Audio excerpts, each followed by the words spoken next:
Hola, mi nombre es Fernanda Córdoba, soy profesora de historia para quienes no me conocen y te invito a visualizar la siguiente explicación.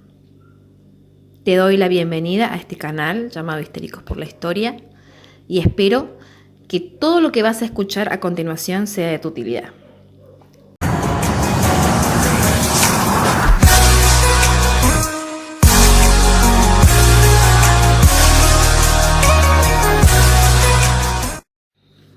Hay quienes aseguran que no se puede todo en esta vida.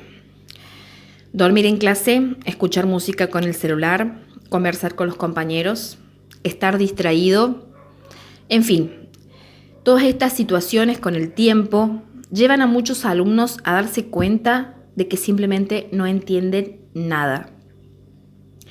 Si lo que querés es llegar a comprender todo lo que no aprendiste en clases, a pesar de los esfuerzos de tus profesores por interesarte, estás viendo el video correcto.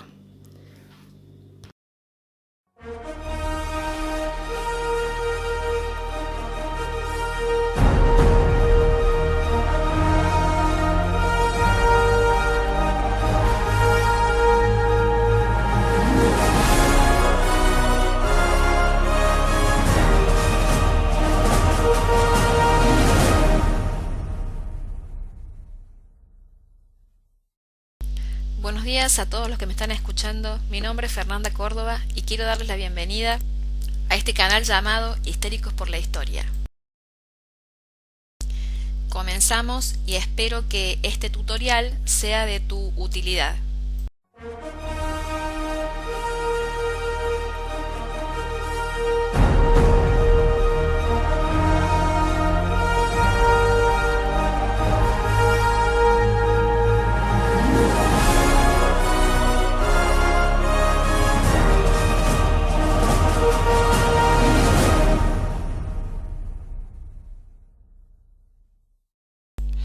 En esta ocasión empezaré hablando del régimen conservador que predominó en la historia argentina desde 1880 a 1916. De acuerdo con la Constitución argentina sancionada unos años antes, en 1853, la Argentina tenía un régimen de gobierno democrático en la que los gobernantes eran elegidos por el pueblo mediante una votación. Sin embargo, el régimen que se organizó a partir de 1880 impedía al conjunto de la población elegir a los gobernantes y aseguraba el ejercicio del poder a una pequeña minoría llamada oligarquía.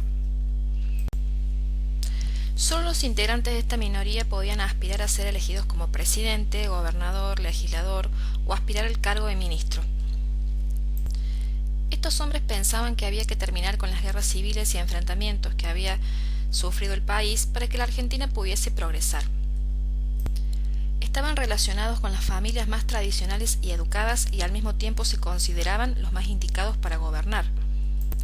Los dirigentes que gobernaron la Argentina durante las últimas décadas del siglo XIX fueron llamados de esta manera Generación del 80, cuyo máximo exponente fue Julio Argentino Roca, militar y político que alcanzó la fama por haber iniciado e implementado la conquista del desierto unos años antes de asumir la presidencia y era conocido por sus adversarios como el Zorro. Seguramente en este momento te estás preguntando cómo hicieron los políticos para gobernar tantos años.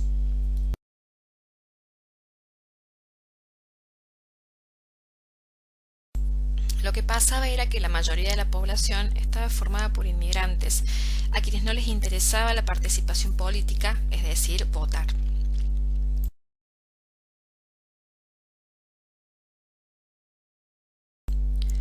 Durante este periodo existía un solo partido, el Partido Autonomista Nacional, el PAN, que era manejado por la oligarquía, cuyo máximo representante era Julio Argentino Roca.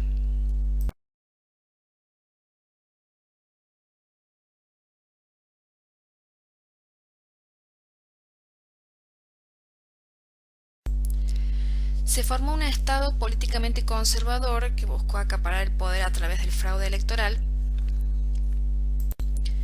y económicamente liberales al mismo tiempo, porque buscó favorecer la libertad de mercado, permitiendo la libre empresa y consolidando el modelo económico agroexportador. En esta época el voto era cantado, es decir, era público, no era obligatorio, algunas personas votaban varias veces. Esto provocó situaciones de violencia, asesinatos, destrucción de urnas, compra de votos y la existencia de padrones irregulares. Veamos una escena donde se describe claramente esta situación.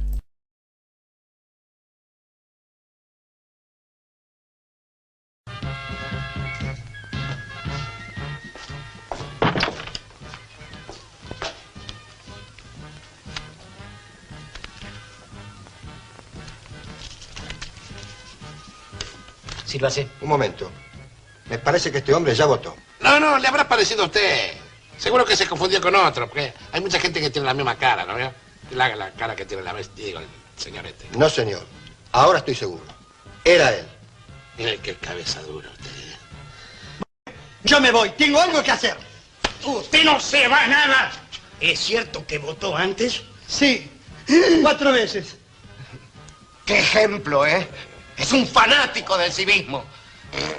Usted se calla la boca. ¿Y por qué hiciste eso? Bueno, me agarraron afuera. Me dieron 4 libretas de rodamiento y 10 pesos y me dijeron que viniera a votar. Esto es increíble. Es el fraude más escandaloso que he visto en mi vida. Realmente hay gente que no repara en nada. Rápido, que pase el próximo votante. No, señor. Primero hay que aclarar esto. Habla, Maula. Ahora vas a decir quiénes te dieron las libretas y la plata.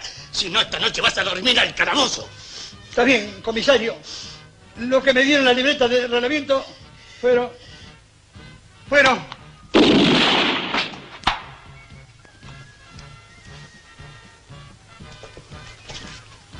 Está muerto. Seguramente un infarto. ¿Y el agujero? Y un infarto con orificio de salida. ¿Y el ruido? Y reventó la aorta. Esto es un atentado a la democracia. Justo cuando los iba a denunciar lo matan. ¡Cobardes! Comisario, hay que hacer algo. Razón el doctor. Hagamos un minuto de silencio. Ustedes son 2 asesinos. Cuidado con lo que dice. Lo digo y lo sostengo. Que usted y este lechón son 2 asesinos. ¿A qué no repite lo último? Sí, señor. Usted y este lechón. ¿Los lechones por mí?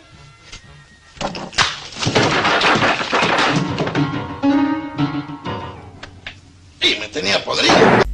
Es así como este estado oligárquico, liberal y conservador, donde los representantes llegaban gracias al fraude, se gestó desde 1880 a 1916. Hagamos un vistazo por los presidentes que figuran a continuación: Julio Argentino Roca, Miguel Juárez Celman, Carlos Peregrini, Luis Sáenz Peña, José Uriburu, Julio Argentino Roca, segunda presidencia, Manuel Quintana, José Figueroa Alcorta, Roque Sáenz Peña, Victorino de la Plaza conformaron los presidentes del régimen conservador. Pero quizás lo más importante de destacar de este periodo es la obra de Julio Argentino Roca, que contribuyó a trazar los lineamientos del Estado moderno hasta el día de hoy. Haremos un repaso por cada uno de los planos: institucional, económico, militar y educativo de esta gran obra de gobierno. En el plano institucional dispuso la creación del registro civil. Con esta medida se buscó separar al Estado de la Iglesia. El Censo Nacional, la Corte Suprema de Justicia y por último la creación del Código Civil y Comercial. En el plano económico, nacionalizó la aduana, dispuso la extensión del ferrocarril, la creación del Banco Hipotecario y del Banco Nacional.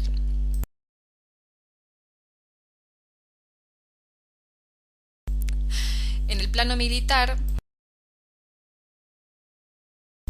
dispuso la creación del Código Militar y de la Escuela Naval. En el plano educativo, dispuso la sanción de la Ley 1420, estableciendo la educación primaria, gratuita, obligatoria, laica, haciendo realidad de esta manera el proyecto político de Sarmiento.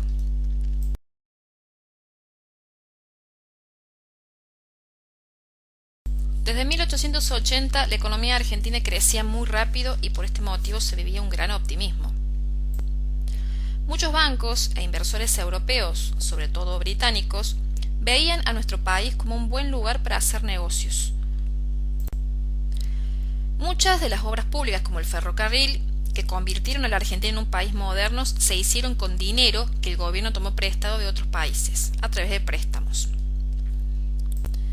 La próspera presidencia de Julio Argentino Roca llega a su fin en 1886 y es reemplazado por su concuñado Miguel Juárez Celman.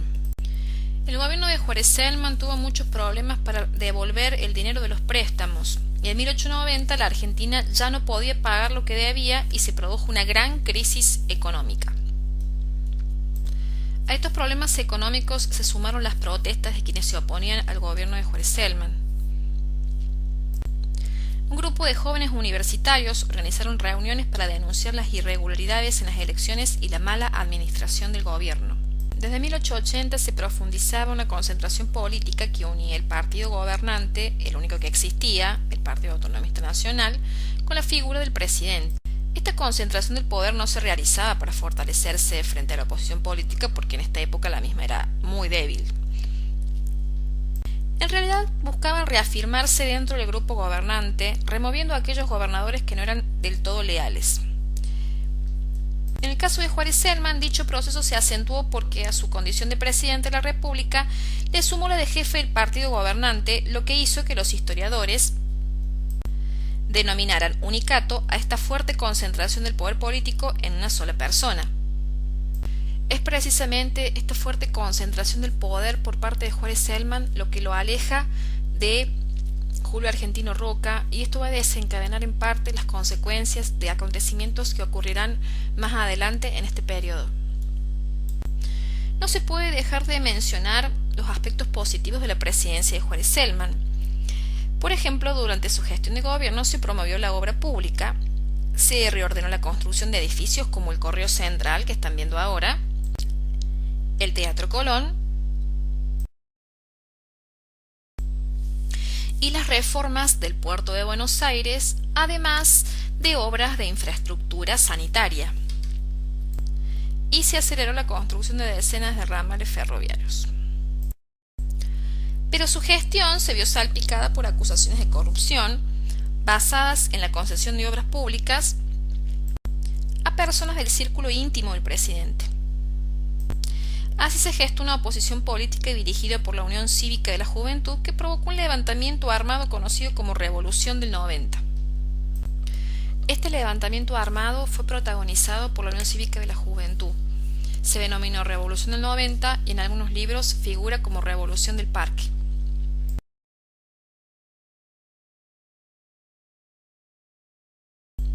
Se forma en 1889 en una reunión celebrada en el Jardín de la Florida.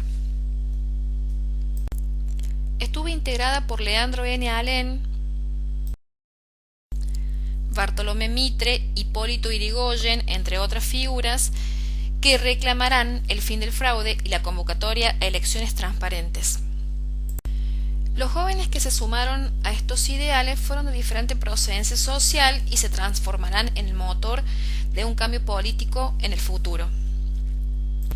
Para diferenciarse de los conservadores usaban boinas de color blanco durante todo el alzamiento armado. Luego de varios días de enfrentamientos por traiciones y desacuerdos internos fueron derrotados y la revolución aplastada. Sin embargo, logró la renuncia el presidente Juárez Celman, quien fue reemplazado por el vice Carlos Peregrini, que completaría su mandato hasta 1892.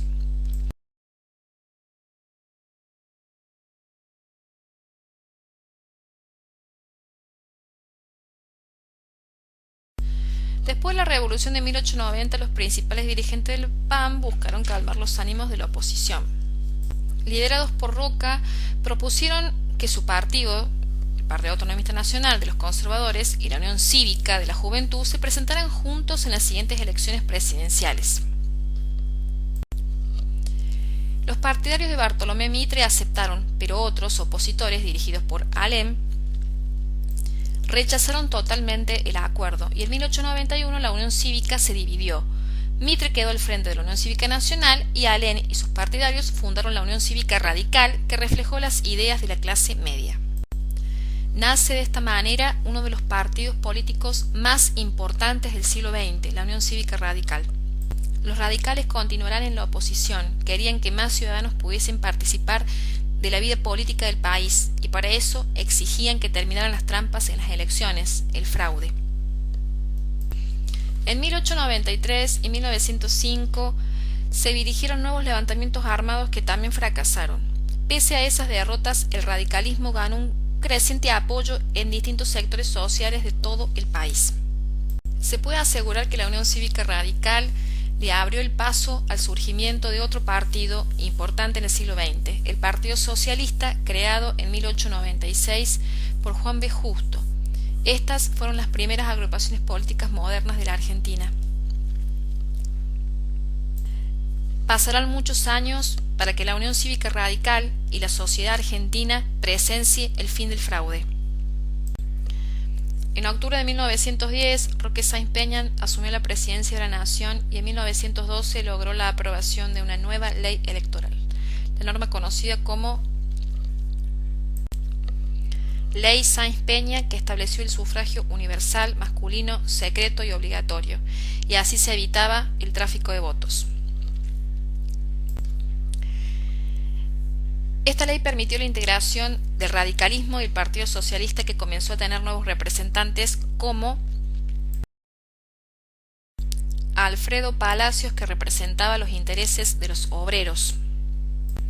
También surgieron el Partido Anarquista, que no participaba de las elecciones y usaba la violencia para alcanzar una sociedad sin diferencias, y el Partido Progresista, fundado por Lisandro de la Torre, representando a los chacareros. Para terminar, se podría afirmar que los hombres del gobierno consideraban que el sistema político iba a mejorar con esta reforma, pero sin quitarles poder a los conservadores. Estaban convencidos de que en las elecciones los radicales y los socialistas solo obtendrían algunos legisladores por la minoría. Sin embargo, la ley Sáenz Peña permitió un cambio mucho mayor de lo que esperaban. En las elecciones presidenciales de 1916 ganó el candidato del radicalismo, Hipólito Yrigoyen. Era el comienzo de una época con mayor participación ciudadana en la política.